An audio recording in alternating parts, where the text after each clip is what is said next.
এই দুনিয়ায় বাবার কাছে মেয়েরা আর মেয়ের কাছে বাবারা সব সময় একটা অন্যরকম জায়গা আর স্পেশাল মানুষ হয়। যে কোনো আবদার 100 রকমের পাগলামি যেখানে গিয়ে নির্দ্বিধায় করা যায় সেই জায়গাটাই হলো বাবা। এরকমই একটা বাবা মেয়ের বিকেল কাটাতে দুজনে আপন মনে বেরিয়ে পড়েছি।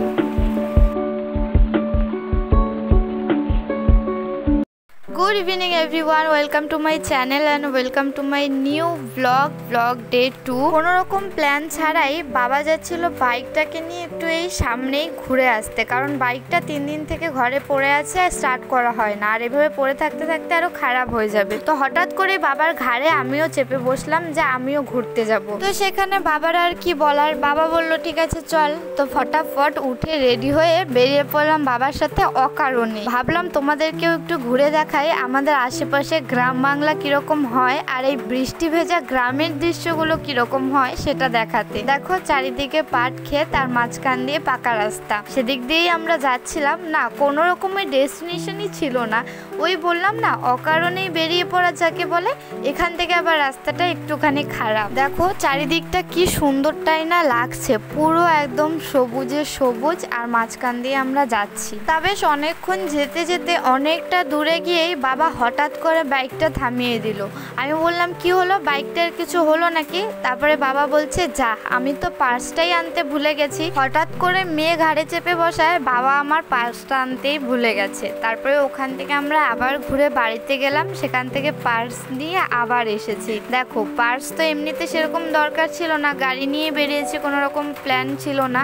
আর গাড়ি নিয়ে বেরিয়েছি বলেই পার্সটা সঙ্গে দরকার, কেন কি কখন কি হয়তো বলা যায় না, রাস্তাঘাটের কথা কি কেউ বলতে পারে বলো। তারপরে আমি আর বাবা আবার গেলাম বাড়িতে। আর এখানে আমি অনেকক্ষণ থেকে ভিডিও বানাচ্ছি দেখে বাবা কি বলছে শোনো।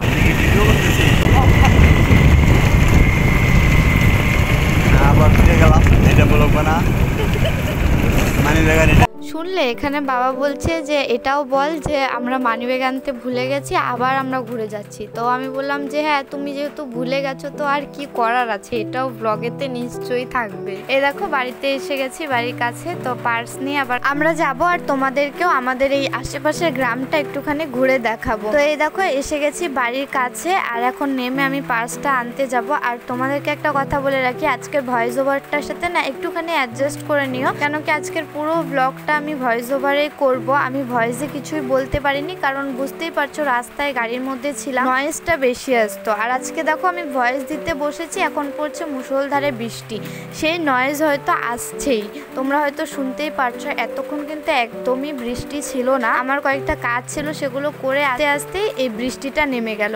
এখন ভয়েস দিতে বসেছি, এখন বৃষ্টি, মানে আমি ভয়েস দিতে বসলে কিছু না কিছু প্রবলেম থাকবে, হয় ভ্যাপু করে গাড়ি যাবে, নয়তো কোনো একটা সামনে কনস্ট্রাকশন হবে, আর নয়তো বৃষ্টি পড়তেই থাকবে। যাই হোক ওসব বাদ দাও। এই দেখো আমরা পার্স নিয়ে কিন্তু অনেকটা দূরে তোমাদের সাথে কথা বলতে বলতে চলেই এসেছি। আর এই রাস্তাটায় না আমি অনেক দিন পরে এলাম।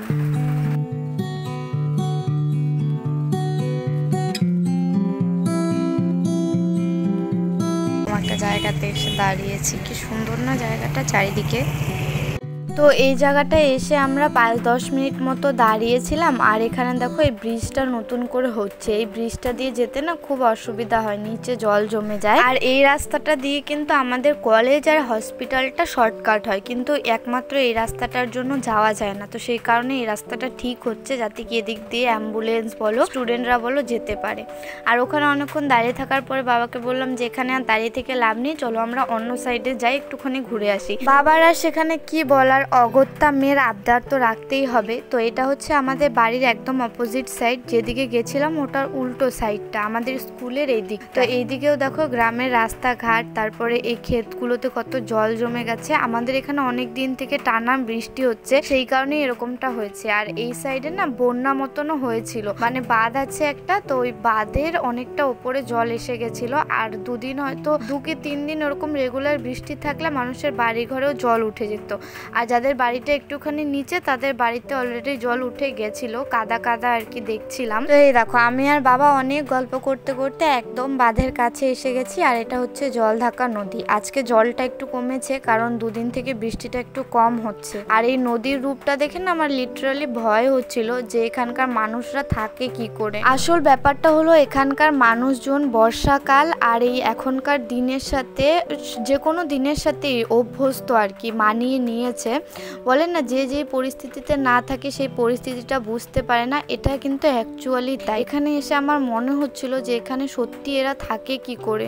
সবসময় একটা ভয় কাজ করে বেশি বৃষ্টি হলেই যে এই বুঝি জল উঠে গেল জল উঠে গেল। আর এটাও সত্যি যে ভগবান যাকে যা দেয় সেটা নিয়ে খুশি থাকা উচিত। অলওয়েজ নিজেদের প্রাউড আর ব্লেসড ভাবা উচিত যে আমাদের কাছে এতটা আছে, আর অনেকের কাছে হয়তো এতটাও নেই।